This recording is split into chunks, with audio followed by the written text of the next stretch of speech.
Messieurs, mesdames, bonjour, je suis Atomy. Nous ouvrons aujourd'hui un chapitre fondateur de notre dossier maître. Ce document constitue la clé de voûte de notre architecture scientifique. Prenons le temps d'en comprendre chaque strate. La section 1.1 définit l'objet de ce document. Il regroupe deux volets autrefois distincts. Le premier est le volet théorique avancé, consacré à la dynamique topologique du bulk, à sa structure fine et à sa mémoire causale. Le second volet est expérimental. Il traite des protocoles de validation, de l'identifiabilité de nos modèles, des cas nuls et des seuils de détection. Son rôle est de fixer les critères de falsification de la théorie. L'objectif n'est pas de juxtaposer des textes, mais de construire un ensemble hiérarchisé. Le noyau minimal doit y être clairement distingué des extensions avancées, tandis que la couche expérimentale doit en découler naturellement. Notre ambition n'est pas de multiplier les formulations concurrentes, mais de les ordonner dans une hiérarchie explicite. Il s'agit de rendre le projet plus lisible, plus cohérent et surtout plus publiable. En section 1.2, nous précisons le statut de notre cadre. La TVS est une théorie effective classique. Cette précision est centrale pour situer notre démarche par rapport au cadre standard. Notre objectif est double. D'une part, proposer une lecture unifiée de plusieurs phénomènes en termes d'état local du vide. D'autre part, identifier précisément les domaines où cette lecture diverge des descriptions usuelles. Il ne s'agit ni d'une réfutation générale de la physique moderne, ni d'une spéculation gratuite. C'est un cadre milieu-champ rigoureux, conçu pour la confrontation expérimentale. La section 1.3 reformule l'ontologie de la gravité. Elle n'est plus une interaction fondamentale indépendante, ni une simple géométrie abstraite. Elle émerge de l'état local du substrat physique dynamique, le bulk. Reprenons l'analogie du miel pour l'intuition. Le bulk est ce milieu dont la viscosité, ou état local, dicte le comportement de nos instruments. La gravité n'est que la manifestation macroscopique de cet état. Cette approche ne nie pas les résultats de Newton ou de la relativité générale. Elle cherche au contraire à les retrouver comme des cas limites d'une description plus profonde et plus fondamentale en termes de milieu structuré. La section 1.4 est cruciale. Elle impose une séparation stricte entre les niveaux. Cette clarté évite toute confusion entre le noyau théorique minimal et les hypothèses avancées du modèle. Le premier niveau est le noyau minimal. Le bulk y est décrit par une variable fondamentale unique, état. C'est de cette variable unique que dérivent les grandeurs d'état et les effets dynamiques de premier ordre. Le deuxième niveau est celui de la couche géométrique avancée. Ici apparaissent la structure fine, les invariants locaux et surtout la mémoire causale. C'est le domaine de la dynamique topologique du bulk. Enfin, le troisième niveau est le programme expérimental. C'est ici que les contrastes théoriques sont traduits en observables, en protocoles de mesure, en seuils de détection et en critères de décision. La section 1.5 situe ce document au point de jonction de toutes nos branches de travail. Du manuscrit sobre aux explorations non triviales de la commande K et du cadre ambitieux TVS-PVSP. Le rôle du dossier est triple. Servir de structure commune stabilisée, permettre une rédaction académique homogène et préparer une version exportable et publiable de notre programme scientifique unifié. Nous avons posé les fondations de notre positionnement scientifique. Dans le prochain chapitre, nous poserons le cadre conceptuel général en distinguant l'espace du milieu physique. Merci de votre attention. Messieurs, mesdames, chers étudiants, bienvenue dans cette étude du chapitre 2, le cadre conceptuel du bulk. Nous allons définir l'arrière-plan ontologique de notre modèle. Qu'est-ce que le vide, au-delà des apparences? D'abord, distinguons l'espace du bulk. L'espace n'est que le cadre abstrait, le support formel de nos mesures. Le bulk, lui, est le contenu physique actif. Imaginez une pièce vide, c'est l'espace. Remplissez-la de miel, c'est le bulk. C'est dans ce milieu que les phénomènes se propagent, se ralentissent ou se contraignent. Le bulk fournit le comment physique. Le vide n'est pas un néant, mais un milieu doué d'un état local. Il possède sa propre dynamique et ses propres réponses. La gravité elle-même n'est pas une force isolée, mais l'effet émergent d'une modification de cet état local du bulk. Considérons la physique comme la dynamique des transitions accessibles dans ce substrat structuré. C'est capital. Le bulk agit comme une structure de possibilités. Il définit ce qui est facilité, freiné ou interdit localement. La matière n'est pas extérieure au bulk. Elle agit comme une source de contraintes, modulant son état local. C'est par la matière que le bulk est comprimé ou polarisé, créant les gradients que nous observons comme des forces. Pour structurer notre étude, nous utilisons une hiérarchie. Le niveau 1 est le noyau minimal, la base de la théorie. Vient ensuite la couche géométrique avancée, où nous introduisons la structure fine, la mémoire et les invariants locaux. Enfin, la couche expérimentale traduit ces concepts en protocoles de mesure et en critères de décision scientifique. Traitons le bulk comme une théorie effective. Nous ne prétendons pas encore décrire sa nature ultime, mais son action mesurable. En conclusion, le bulk est le milieu physique qui occupe l'espace sans se confondre avec lui. Il est le cœur de la TVS. Merci de votre attention, messieurs, mesdames. Nous nous retrouverons pour l'étude des variables fondamentales. Messieurs, mesdames, chers étudiants, bienvenue dans ce 3e chapitre consacré à la variable fondamentale et aux grandeurs dérivées de notre modèle. Après avoir posé notre cadre conceptuel, il nous faut introduire la variable centrale du modèle TVS-PVSP et préciser son interprétation physique. Cette étape est capitale pour lever les ambiguïtés nées d'une confusion entre la variable, sa lecture physique et ses effets. Notre objectif est double, fixer la hiérarchie des grandeurs et préparer la formulation mathématique des chapitres à venir. Au cœur de notre édifice se trouve un champ scalaire fondamental, noté état de x et t. Cette grandeur représente l'état local du bulk. Elle n'est ni une simple densité, ni une viscosité classique, mais une variable d'état effective. Le choix d'un champ scalaire unique répond à une exigence de sobriété. C'est la structure minimale nécessaire pour relier tous nos phénomènes. Physiquement, état mesure la contrainte dynamique du bulk. C'est la mesure de la résistance locale du milieu aux transitions. Quand état est faible, le milieu est fluide et disponible. Quand il est élevé, le milieu est contraint, saturé, plus résistant. Évitons toutefois d'identifier état trop vite à une grandeur connue. Elle reste notre variable fondamentale d'état, avant tout. Dans nos versions récentes, nous suivons une règle stricte. État est la base. Les autres grandeurs ne sont que des lectures ou des réponses. Cette hiérarchie simplifie le modèle et évite de multiplier les champs indépendants sans nécessité absolue. Ainsi, la résistance du vide, notée Chu, n'est pas un second champ, mais une lecture physique dérivée de l'état du bulk. Cette relation signifie que Chu ne concurrence pas état. Il en constitue l'interprétation dans un langage de résistance du milieu. Chu caractérise ce qu'est le milieu localement, mais ne décrit pas encore ce qu'il fait concrètement à un système. Il faut distinguer l'état du milieu d'un côté et la réponse dynamique de l'autre, qui dépendra des gradients et de la mémoire. Les effets dissipatifs ou inertiels sont représentés par une fonction mu, qui dépend de la structure locale du champ état. Mu décrit la réponse effective, c'est-à-dire comment l'état se traduit en effet de dissipation ou de transport différentiel. Résumons, état est le niveau fondamental, Chu est la lecture physique et mu est le niveau de la réponse dynamique. Cette décomposition place état au centre de notre chaîne causale, de la source matérielle jusqu'aux phénomènes observés. Cette clarification prépare l'écriture de l'équation de champ et l'introduction de la gravité émergente dans les prochains chapitres. En fixant le rôle de état, nous avons bâti la base nécessaire pour aborder les axiomes minimaux du cadre TVS-PVSP. Merci de votre attention. Messieurs, mesdames, bienvenue. Après avoir défini la variable fondamentale état, il devient nécessaire de formuler explicitement les hypothèses minimales de notre modèle. L'intérêt d'une telle explicitation est double, éviter que le modèle ne soit lu comme un assemblage d'intuitions et fixer une frontière nette. Nous séparons ici le noyau minimal des extensions avancées, telles que la mémoire causale ou les géométries discriminantes. Ce chapitre répond à une question décisive. Qu'est-ce qu'il faut admettre au minimum pour que le modèle tienne conceptuellement ? Toute théorie gagne en lisibilité en distinguant ses hypothèses de base de ses raffinements ultérieurs, particulièrement pour un corpus aussi riche. Sans noyau clair, le modèle risque de paraître trop vague ou trop chargé. Nous dégageons donc un petit nombre d'axiomes sobres mais forts. Axiome A1. Le vide n'est pas un néant passif. Il est modélisé comme un milieu physique continu, appelé bulk. Cet axiome est notre point de départ ontologique. Le vide possède un état local qui intervient activement dans les phénomènes. Il autorise une lecture de type milieu-champ, traitant la gravité ou la propagation comme des conséquences de l'état du bulk. Axiome A2.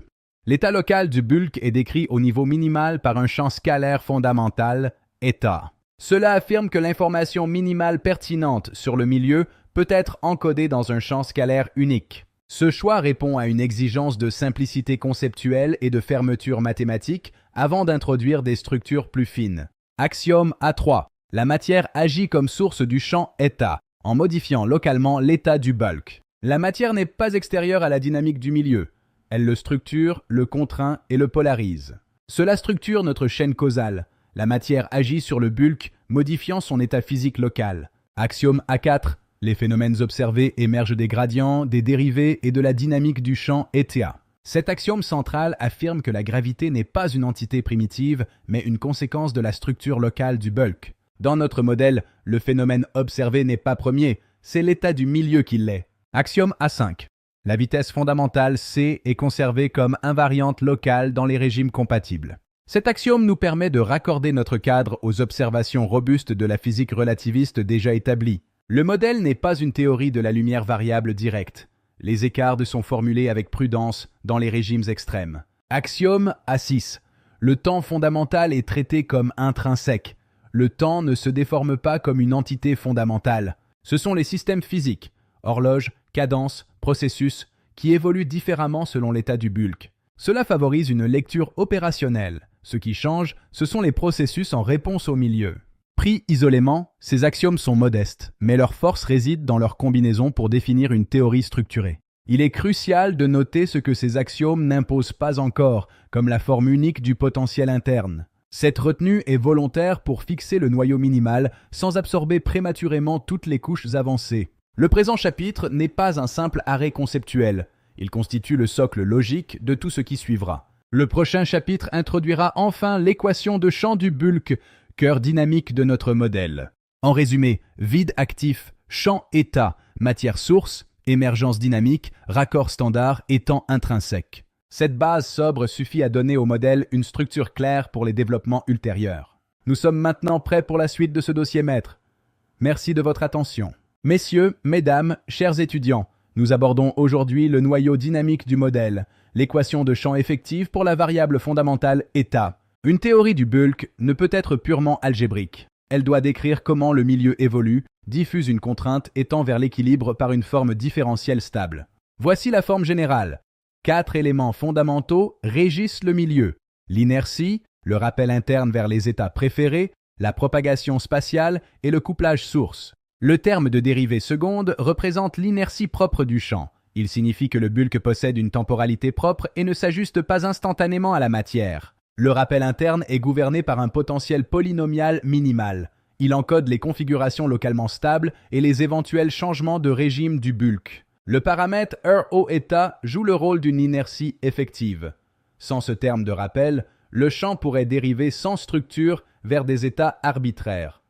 C'est le garant de la stabilité. Le terme en D, nabla carré état, exprime la redistribution spatiale de la contrainte. Une perturbation locale n'est pas confinée. Elle diffuse selon le coefficient D. Le terme source gamma ρ représente l'action de la matière. Le paramètre gamma définit la force du couplage effectif. Plus il est grand, plus la matière structure le champ. En régime stationnaire linéarisé autour d'un état de fond, l'équation se réduit à un équilibre entre diffusion et rappel interne. C'est notre base de calcul. Considérons une source ponctuelle de masse m modélisée par une distribution delta de Dirac. Sous symétrie sphérique, une solution remarquable émerge. Nous obtenons une solution de type Yukawa.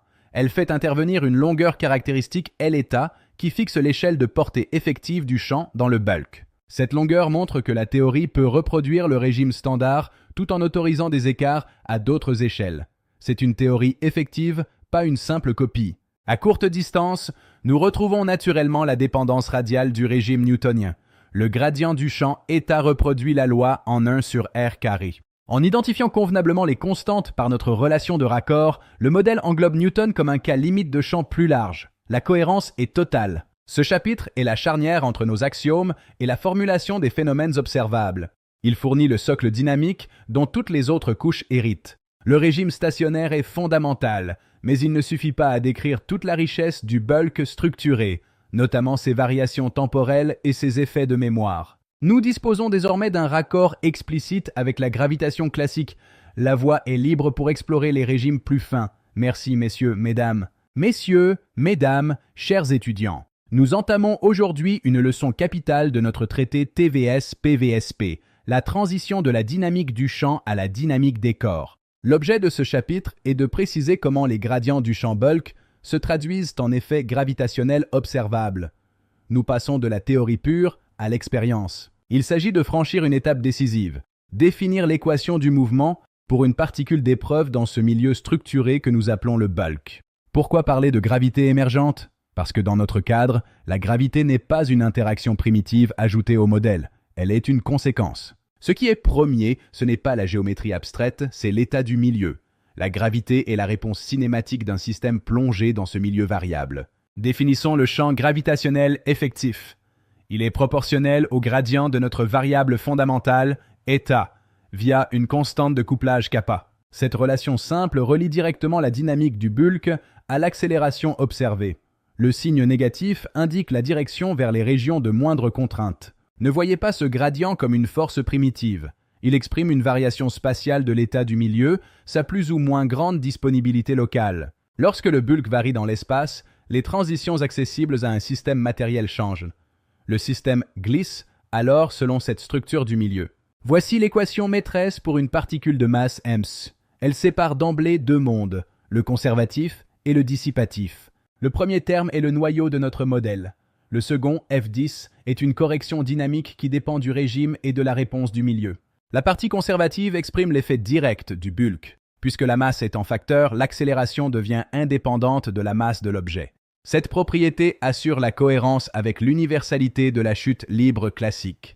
C'est un point de passage obligé pour la validité du modèle. La force dissipative, elle, introduit la notion de freinage ou d'inertie additionnelle.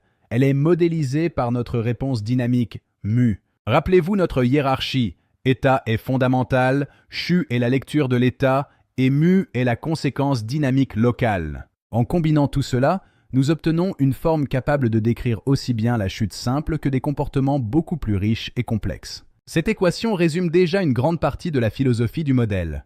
Le premier terme traduit la gravité émergente, le second, la modulation dynamique. À courte distance d'une source ponctuelle, nous retrouvons la dépendance en 1 sur R carré de Newton. C'est notre ancrage dans le réel testé. À condition de satisfaire notre relation de raccord, le modèle reproduit parfaitement le régime classique. La continuité historique est assurée. Cette séparation entre conservatif et dissipatif est cruciale. Elle permet de loger la divergence expérimentale dans des effets dynamiques très fins. Le modèle peut ainsi rester proche de Newton pour le faible champ, tout en explorant des écarts dans des situations plus sélectives. Cette clarification empêche toute confusion entre ce qui relève du noyau structurel du modèle et ce qui relève de ses effets phénoménologiques. Notons ce que la présente formulation n'introduit pas encore. Les effets de structure fine et la mémoire causale sous sa forme avancée, chaque chose en son temps. Nous n'abordons pas non plus les contrastes structuraux profonds. Le chapitre 6 fixe la base, mais ne prétend pas encore épuiser la richesse du bulk structuré. Cette base nous prépare à étudier les cas où la description simple devient insuffisante, là où la dynamique topologique du bulk prend le relais. En résumé, la gravité est un effet émergent. Nous avons désormais une lecture dynamique cohérente. Merci messieurs, mesdames, et à très bientôt. La route vers la civilisation du bulk est ouverte. La compréhension des gradients est votre première boussole. Fin de la leçon. Messieurs, mesdames, nous débutons une masterclass monumentale dédiée à la structure volumique du bulk. Partie première. L'objet de ce chapitre est de préciser comment l'état du milieu peut modifier les grandeurs liées à l'occupation de l'espace. Dans une description classique, l'espace est un cadre abstrait, mais ici, le bulk possède un état local non trivial. Deux domaines de même volume géométrique peuvent ne pas être équivalents si leur structure locale ou leur disponibilité diffèrent. Pour exprimer cette disponibilité structurelle locale du milieu, nous introduisons une grandeur auxiliaire, le facteur xi. Un xi élevé signifie un bulk permissif. Un xi faible indique un milieu contraint, saturé ou physiquement moins disponible. Le lien est inverse. État exprime l'état local du milieu, tandis que xi traduit cet état en langage de structure géométrique. Nous avons posé les fondations structurelles. Merci de votre attention. La suite au prochain volet, messieurs, mesdames. Messieurs, mesdames, nous poursuivons notre exploration monumentale du chapitre 7. Seconde partie, les grandeurs effectives. À partir de xi, nous définissons le volume physique effectif. Ce n'est pas une simple coordonnée, mais le volume tel qu'autorisé par l'état local du bulk. Si xi s'écarte de l'unité, le modèle suggère qu'une correction de type milieu devient pertinente pour décrire l'occupation volumique. Il devient alors naturel de définir une densité effective. Elle exprime comment la matière occupe le volume selon la structure du milieu environnant. Cette vision enrichit même les régimes hydrostatiques. La pression effective intègre explicitement la structure locale du milieu. Gardons-nous de toute généralisation abusive. Xi est une grandeur auxiliaire qui enrichit notre lecture sans rompre la hiérarchie du modèle. Le langage du bulk est désormais complet pour l'occupation volumique. Merci de votre attention, messieurs, mesdames. La suite au prochain chapitre. Messieurs, mesdames, chers étudiants, pour comprendre le chapitre 8, nous devons briser une intuition tenace. Le temps n'est pas ce que vous croyez. Imaginez un temps fondamental, une pulsation de l'univers qui ne change jamais. Il est immuable, comme le battement d'un cœur éternel. Ce qui varie, ce ne sont pas les secondes, mais les instruments qui tentent de les compter. Une horloge n'est qu'un système physique plongé dans un milieu. C'est l'analogie du miel. Le temps s'écoule toujours de la même façon, mais la viscosité du bulk freine le mécanisme de l'horloge. Simple, n'est-ce pas? Mathématiquement, nous écrivons delta O égale KO delta eta. Le changement que vous mesurez, delta O, dépend directement de la variation du milieu, delta eta. La constante K est la signature du système. Une horloge atomique et un ressort ne réagissent pas avec la même force à la densité du bulk. Chacun a sa propre sensibilité. Le canal horloge est notre référence. Nous le gardons calibré sur la physique standard pour ne pas perdre nos repères dans les champs faibles. Mais c'est dans le canal transport que tout se joue. Là, nous mesurons les gradients et la mémoire du milieu. C'est la porte vers une physique nouvelle. En résumé, le temps est le cadre, mais le bulk est l'acteur. Comprendre cette distinction, c'est maîtriser la mesure du réel. À vos instruments. Messieurs, mesdames, chers étudiants, bienvenue dans cette leçon magistrale. Nous abordons aujourd'hui l'un des piliers les plus profonds de notre modèle, l'extension avancée du bulk. Imaginons que le bulk soit une eau calme. En surface, l'œil ne perçoit aucun mouvement. Pourtant, en profondeur, des courants invisibles et des tourbillons structurent le milieu. C'est l'essence même de ce que nous allons explorer. Les chapitres précédents ont établi le noyau minimal, suffisant pour les régimes simples. Mais il existe des situations où cette description devient insuffisante pour caractériser l'état physique réel du milieu bulk. Deux configurations peuvent partager une même masse totale, une même géométrie externe, et même une annulation apparente du champ local. Pourtant, elles n'imposent pas le même état profond au bulk environnant. Pour distinguer ces cas, nous introduisons l'invariant de structure fine, IE. Il capte ce qui reste de la structure du milieu lorsque le gradient du champ semble s'effacer. C'est la texture intime du vide physique. Intuitivement, IE repère les anisotropies locales, les structures de marée ou les contraintes différentielles résiduelles. Même dans le calme plat apparent, le bulk conserve une non-neutralité structurale active. Le second objet fondamental est la mémoire causale. Monsieur, l'état local du milieu ne dépend pas seulement de la géométrie instantanée. Il dépend aussi de l'histoire des contraintes qui l'ont précédé au cours du temps. Nous introduisons cela sous forme d'une convolution causale. Le bulk n'oublie pas instantanément les tensions subies. Il conserve une trace, une rémanence pondérée par un noyau de mémoire exponentielle. Ce noyau est caractérisé par un temps de mémoire, taux m. Plus ce paramètre est grand, plus le milieu conserve longtemps la trace de son passé. C'est une dynamique de relaxation cohérente et robuste. En combinant l'invariant IE et la mémoire M, nous obtenons notre fermeture avancée. Elle exprime que l'état local du bulk dépend à la fois de sa structure instantanée fine et de sa trace temporelle historique. C'est ici que nous précisons la distinction entre apesanteur faible et forte. L'apesanteur forte exige davantage. Elle requiert que la structure fine soit neutralisée et que la mémoire du milieu soit totalement relaxée. Cette couche avancée n'est pas un artifice, mais l'outil théorique nécessaire pour sonder les profondeurs du vide. Elle ouvre la voie aux futures validations expérimentales. Je vous remercie pour votre attention. Messieurs, mesdames, mes chers étudiants, nous entamons aujourd'hui une leçon cruciale, la distinction entre l'apparence et l'essence de la neutralité physique. Préparez vos carnets de notes. Commençons par l'intuition. Imaginez le vide, non pas comme un néant, mais comme une substance visqueuse, un miel cosmique.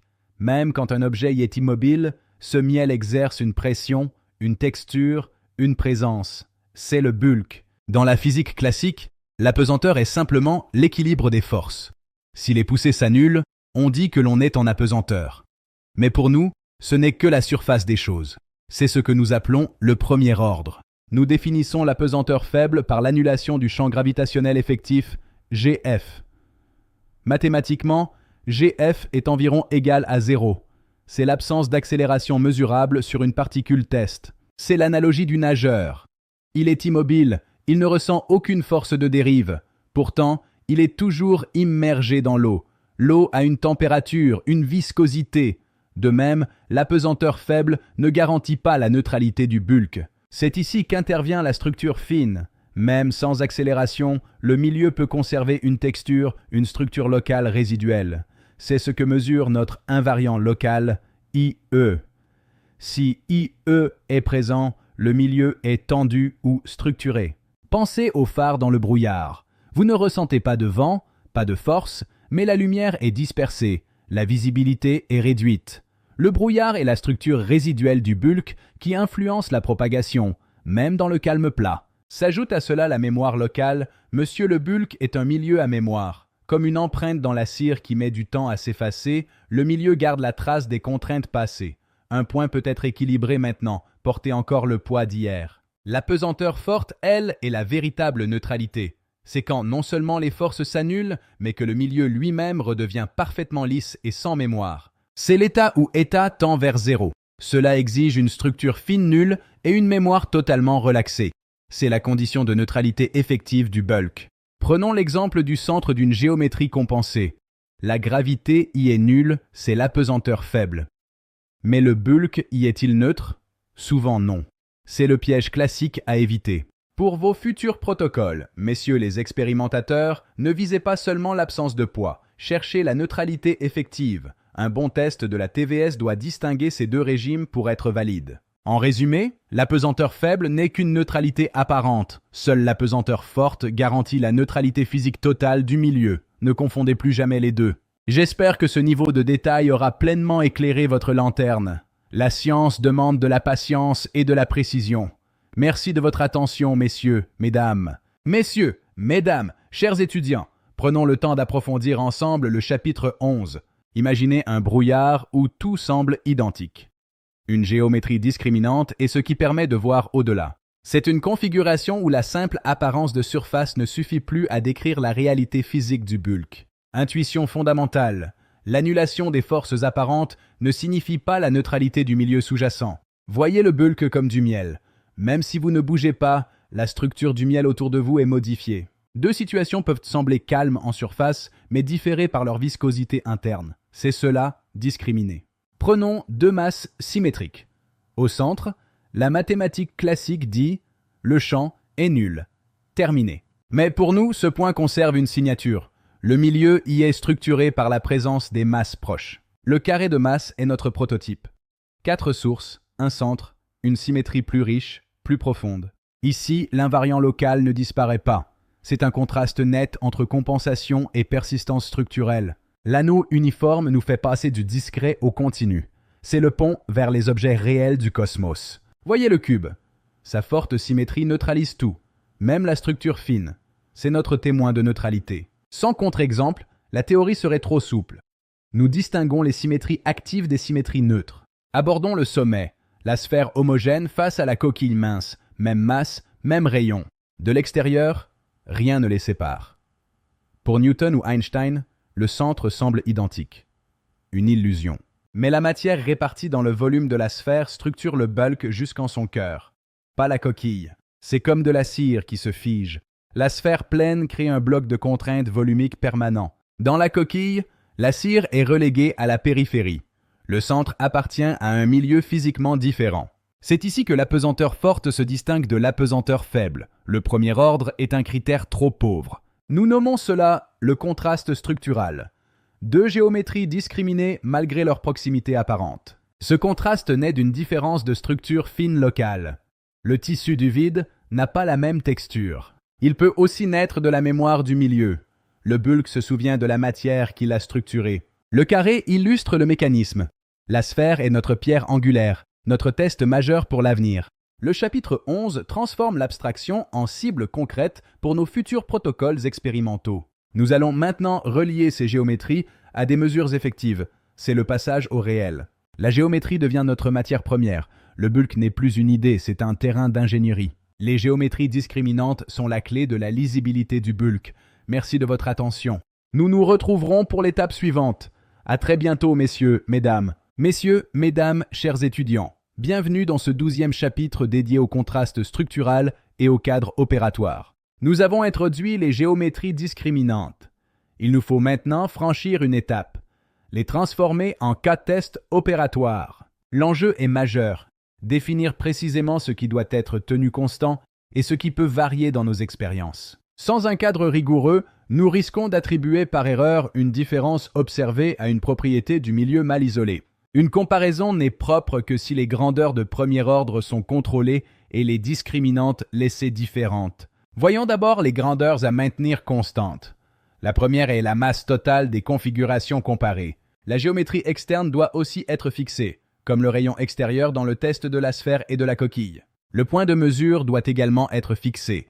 Deux configurations ne sont comparables que si l'on interroge le bulk au même type de position physique relative. Enfin, pour tester la structure et non la mémoire, nous devons imposer des conditions de relaxation complète du milieu. À l'inverse, certaines grandeurs doivent varier, car elles portent le contenu discriminant de la comparaison. C'est souvent la distribution interne de la matière, sa structure fine, qui constitue la grandeur décisive. Dans les cas mémoriels, la géométrie reste identique mais l'histoire du bulk diffère. C'est ici la mémoire qui varie. Ceci nous mène à notre grandeur centrale, le contraste structural, noté delta état AB, égale à état A moins état B.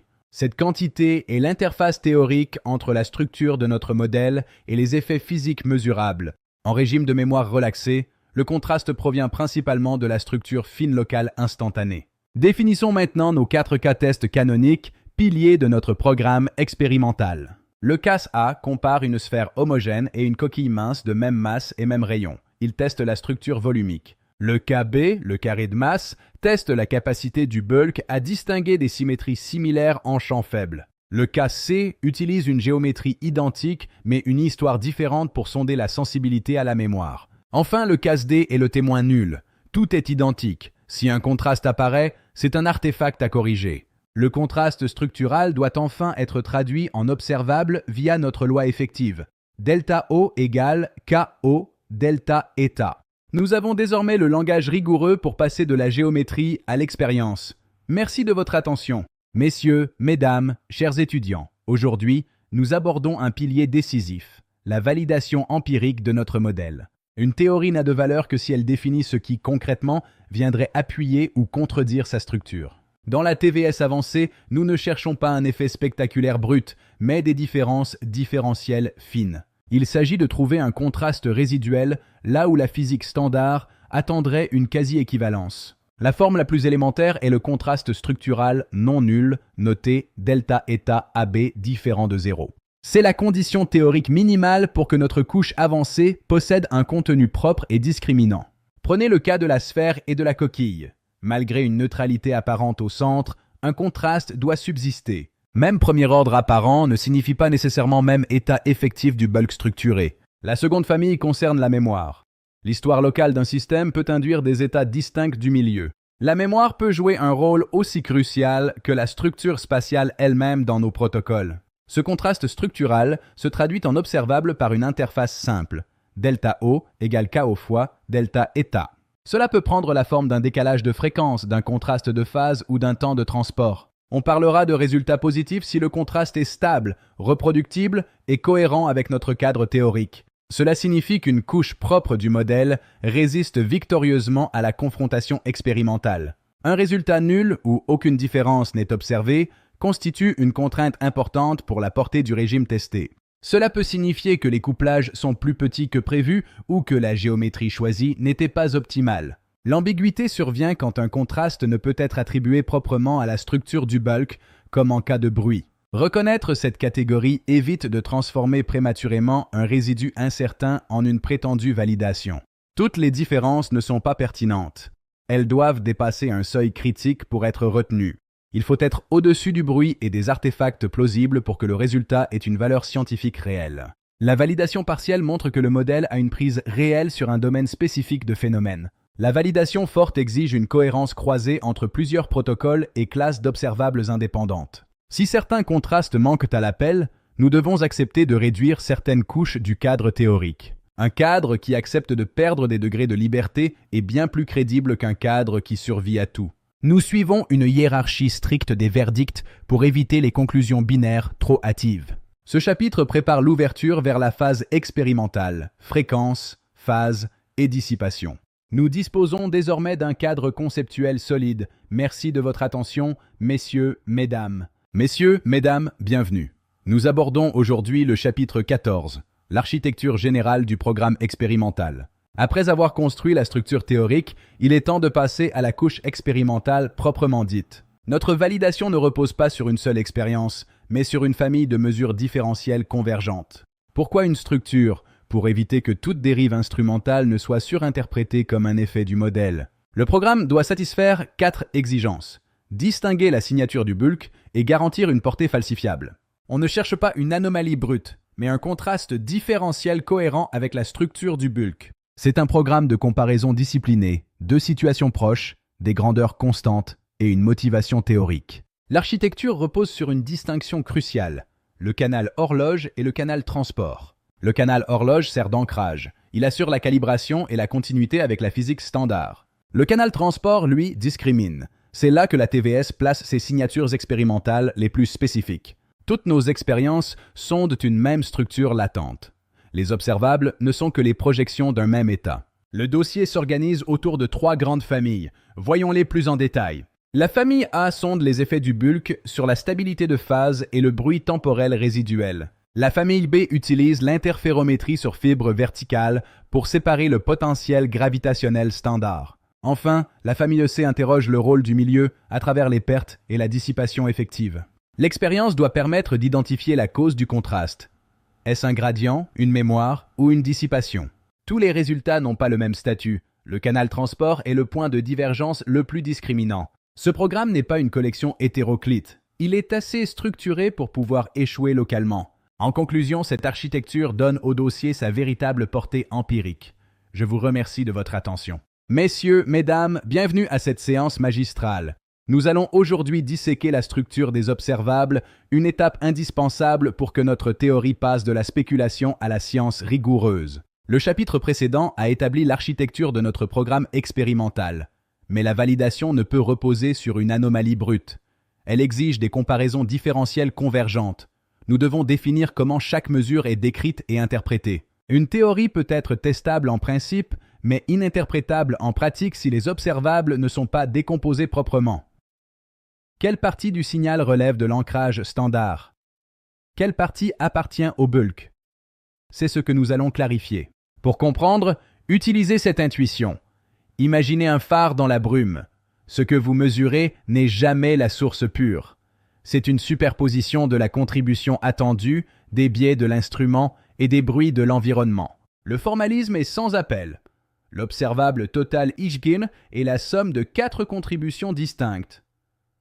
Isin standard pour le cadre déjà calibré, Iyim inst pour le dispositif, Iyin NV pour les parasites, et enfin, ITVS, la signature potentielle du bulk structuré. La logique expérimentale de la TVS est fondamentalement comparative. Nous n'interprétons pas une grandeur brute, mais un contraste. En soustrayant 2 configurations, nous éliminons les biais stables pour ne laisser que la variation réelle du bulk. Ne voyez pas la contribution standard comme une nuisance. Elle est notre ancrage. Un modèle gagne en crédibilité lorsqu'il reproduit parfaitement les régimes déjà établis. C'est notre base de calibration pour le canal horloge. Une fois les couches connues extraites, apparaît le résidu. Ce résidu n'est pas encore une validation, mais c'est la partie du signal que la physique classique ne peut plus expliquer. C'est là que commence notre exploration du bulk. L'identifiabilité est notre garde-fou. C'est la capacité à associer un effet à une structure théorique sans ambiguïté. Si une variation peut être causée par 2 paramètres différents, elle n'est pas identifiable. Nous devons éviter cette pauvreté empirique. Les pièges sont nombreux. Un même résidu peut provenir d'un contraste géométrique instantané ou d'une mémoire résiduelle du bulk. Sans un protocole adapté pour casser ces dégénérescences, la science tâtonne. Comment améliorer cela? Par la multiplication des configurations contrôlées et l'usage systématique de témoins nuls. Si la théorie prévoit qu'un contraste doit disparaître dans une certaine condition et qu'il disparaît, notre identifiabilité se renforce. Nous posons alors ce modèle minimal. Une observable dépend d'un contraste du bulk, filtré par la sensibilité du dispositif et pollué par un bruit résiduel. C'est la base de notre lecture pour chaque instrument. Ce n'est que dans un second temps que l'on cherchera à distinguer les contributions du noyau minimal, de la structure fine, de la mémoire ou des extensions plus larges. Cette hiérarchie nous protège contre une ambition irréaliste. Jitter, fibre verticale ou cavité RF. Chaque famille met l'identifiabilité à l'épreuve différemment. Enfin, respectons la hiérarchie. Vérifions d'abord le noyau minimal avant d'explorer les extensions. C'est cette discipline, cette rigueur dans la décomposition qui nous permettra de transformer nos contrastes en signatures robustes. Merci de votre attention, messieurs, mesdames, chers étudiants. Aujourd'hui, nous plongeons dans le cœur instrumental de la TVS avec le protocole A. Après avoir posé les bases théoriques, il est temps de détailler comment mesurer le jitter et les boucles à verrouillage de phase sous gradient. Pourquoi ces outils? Parce qu'ils ne sont pas de simples horloges, mais des capteurs de la cohérence temporelle du milieu. Imaginez une horloge dont le rythme n'est pas seulement interne, mais dicté par la texture même de l'espace qu'elle traverse. Le principe est simple. On observe la réponse d'une PLL soumise à une variation contrôlée du gradient gravitationnel. Cette modulation peut porter sur la géométrie des masses ou la distance entre les branches de mesure. L'avantage est majeur, transformer un signal noyé dans la dérive en une réponse synchronisée et identifiable. Le jitter temporel devient ici notre première fenêtre sur le contraste du bulk local. L'erreur de phase fournie par la PLL constitue une observable particulièrement sensible aux asymétries. Nous décomposons l'observable pour isoler la contribution spécifique de la TVS des bruits instrumentaux. L'importance du mode différentiel ne peut être surestimée. Il permet d'atténuer les dérives lentes. La PLL est naturellement sensible aux effets de mémoire et aux réponses transitoires du milieu structuré. Sans témoin rigoureux, le protocole n'a aucune force probante. Les cas nuls sont nos encres scientifiques. Chaque paramètre de boucle et de configuration doit être suivi avec une précision absolue. Ce protocole ne vit pas seul. Sa force vient de sa complémentarité avec les mesures sur cavité RF. En somme, nous ne cherchons pas une anomalie brute, mais la réponse cohérente d'un système au milieu. Merci de votre attention. Messieurs, mesdames, chers étudiants, bienvenue dans cette masterclass consacrée au chapitre 17.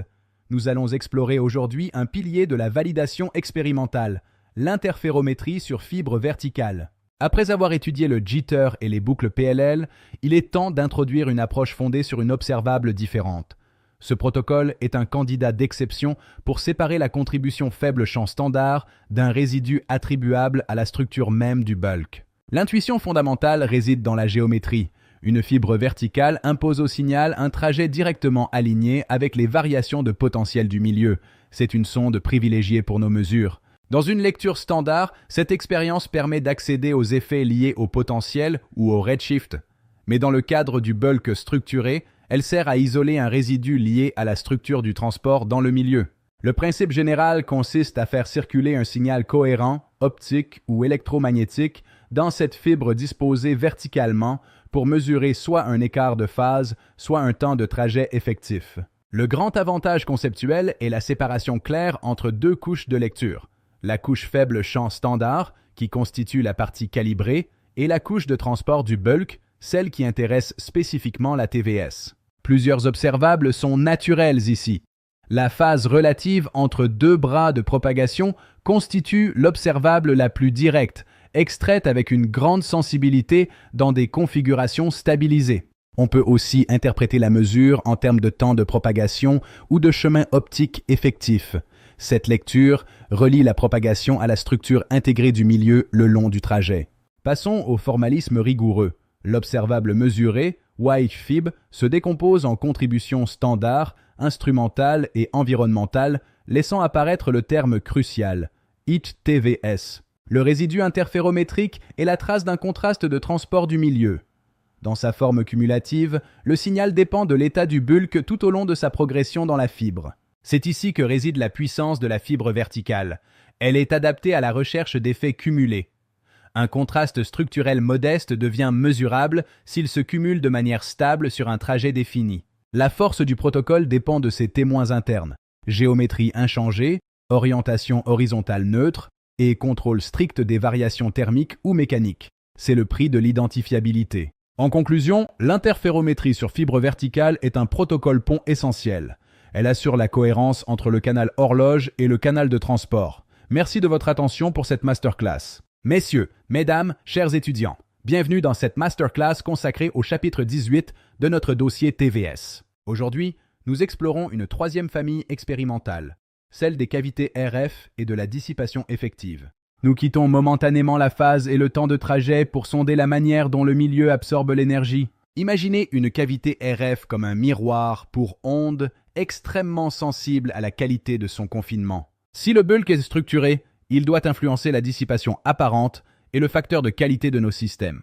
L'observable central est le facteur de qualité noté Q qui quantifie l'énergie stockée par rapport à l'énergie dissipée. Mathématiquement, nous décomposons l'observable pour isoler la contribution spécifique du bulk, écrit TVS. Pour plus de rigueur, nous utilisons une méthode différentielle comparant deux états contrôlés du milieu. Nous surveillons aussi la largeur de résonance et le temps de décroissance, véritable signature de la perte effective. La lecture TVS relie directement ce contraste de perte à la variation de l'état fondamental, état, du milieu. Bien entendu, cela exige des témoins rigoureux, thermiques, mécaniques et électromagnétiques. C'est cette discipline d'identifiabilité qui donne au protocole RF sa valeur stratégique et sa crédibilité. En ouvrant ce canal complémentaire, nous renforçons considérablement la portée globale de notre modèle de bulk. Merci de votre attention, messieurs, mesdames. Nous nous retrouverons pour l'application pratique de ces principes. Messieurs, mesdames, chers étudiants, bienvenue dans cette leçon cruciale sur le chapitre 19 de notre dossier TVS. Après avoir bâti notre architecture théorique, nous devons fixer le cadre rigoureux de nos expérimentations. Le préenregistrement est notre phare dans le brouillard. Il nous protège contre les lectures opportunistes de nos propres données. Sans règles fixées à l'avance, le risque est de modifier la définition du signal pour l'ajuster aux résultats obtenus. Chaque protocole doit définir ses témoins et ses observables comme notre variable fondamentale état avant toute analyse. Imaginez un nageur dans le miel. Comment distinguer sa progression réelle du simple mouvement du fluide? Nous avons besoin de seuil. Le seuil minimal de détection nous indique quand un contraste devient enfin discernable au-dessus du bruit du protocole. Mais il faut plus. La pertinence structurelle prouve que l'effet est lié au bulk et non à un défaut du montage. Enfin, la cohérence croisée unit plusieurs familles d'expériences. C'est la signature d'une validation forte. Un résultat positif préenregistré est une victoire méthodologique qui résiste à toute confrontation contrôlée. Même un résultat nul a une immense valeur. Il contraint l'amplitude de nos couplages et affine notre modèle. Si la nature ne répond pas, nous devons être prêts à réduire le modèle. Une théorie plus sobre est souvent plus forte. Cette hiérarchie de décision nous évite les conclusions binaires hâtives. Elle est l'âme de notre discipline. Grâce à ces critères, nos futurs résultats auront une véritable portée scientifique. Merci de votre attention. Messieurs, mesdames, chers étudiants, nous ouvrons aujourd'hui une session magistrale sur l'articulation fondamentale de notre dossier. Ce 20e chapitre a pour fonction de relier explicitement les deux grandes strates de notre travail, la théorie et l'expérience. Il ne s'agit pas d'ajouter une entité au modèle, mais d'expliciter la cohérence d'ensemble qui fait la force de notre projet. Une théorie peut être élégante sans être testable. Un programme expérimental peut être sophistiqué sans être théoriquement fondé. Le dossier TVS évite ces pièges par une discipline de validation explicite, où chaque observable est inséré avec rigueur. L'une des forces du dossier tient à sa continuité interne. Le projet est une montée en précision à travers plusieurs niveaux. Le premier niveau, le noyau minimal, pose le bulk comme milieu actif, la variable fondamentale état et la gravité émergente. Le deuxième niveau, la couche géométrique avancée, introduit la structure fine, la mémoire causale et l'apesanteur forte. Cette couche enrichit le noyau minimal lorsque le premier ordre apparent devient insuffisant pour décrire la réalité du bulk. Le troisième niveau est le programme expérimental. Il transforme les contrastes théoriques en observables différentiels mesurables.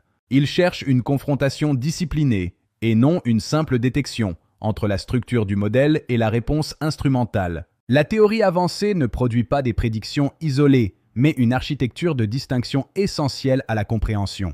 Elle distingue d'abord le bulk de l'espace, une séparation conceptuelle qui change tout notre regard sur la physique. Elle distingue le champ fondamental état des grandeurs dérivées comme CHU, nous permettant de piloter les états du milieu. Elle sépare aussi la gravité émergente des effets dissipatifs, clarifiant la nature des forces en jeu dans le bulk. Enfin, elle distingue la géométrie instantanée de l'histoire causale locale, intégrant la mémoire du milieu à nos équations. Ces distinctions organisent un espace de comparaison physiquement motivé, rendant la théorie enfin testable. L'expérimentation a 3 tâches. D'abord, vérifier si des géométries proches produisent effectivement des contrastes observables. Ensuite, elle doit tester si ces contrastes suivent la logique du modèle, dépendance à la géométrie, à la modulation, à la mémoire ou à la dissipation. Troisièmement, elle teste si ces contrastes subsistent à travers plusieurs classes d'observables ou s'ils sont des artefacts. L'objectif n'est pas de chercher l'étrange, mais de vérifier si la théorie produit un ordre empirique cohérent. Le point de pivot est le contraste structural. Il relie l'état latent du bulk à nos projections instrumentales mesurables. Cette correspondance montre que la théorie n'est pas détachée des protocoles.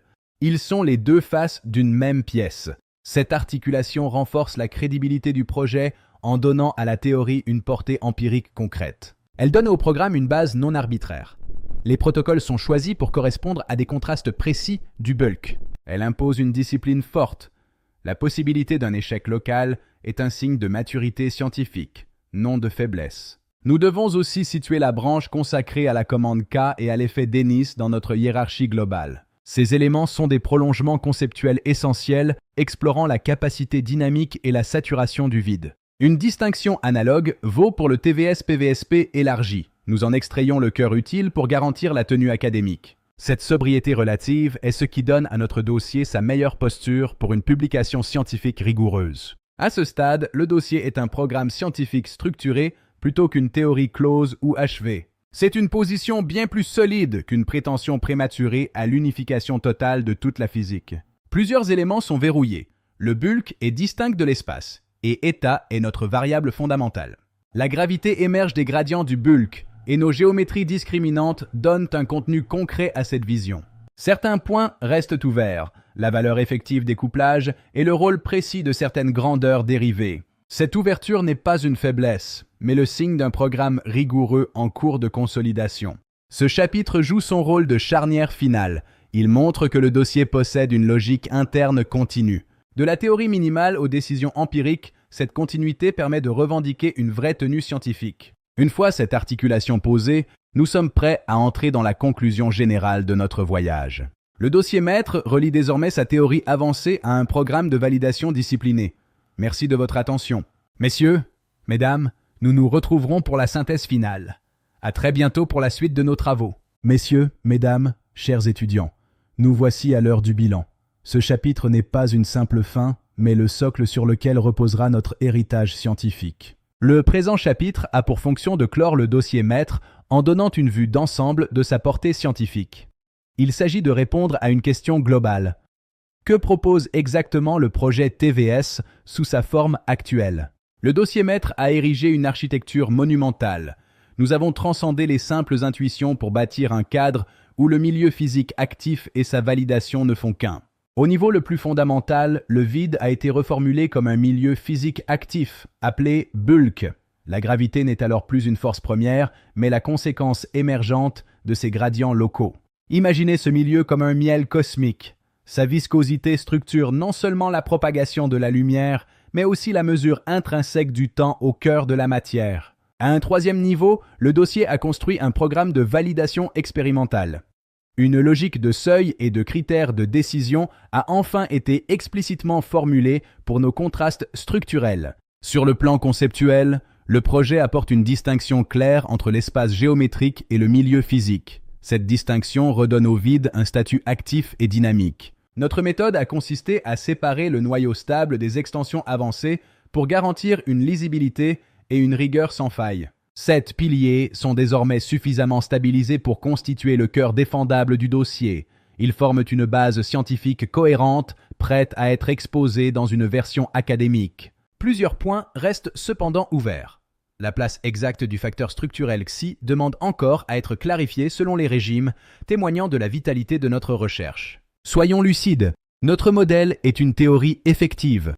Une fondation microphysique complète reste à bâtir, mais le socle est désormais inébranlable. Les prochaines étapes sont crédibles. Stabiliser la publication, consolider la couche quantitative et isoler les branches avancées comme K ou Dennis.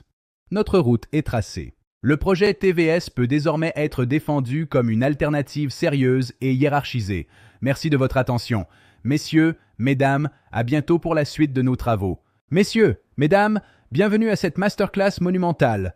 Aujourd'hui, nous stabilisons les fondations de notre quête avec le glossaire officiel de la théorie du vide structuré. Commençons par le bulk. Imaginez un miel cosmique.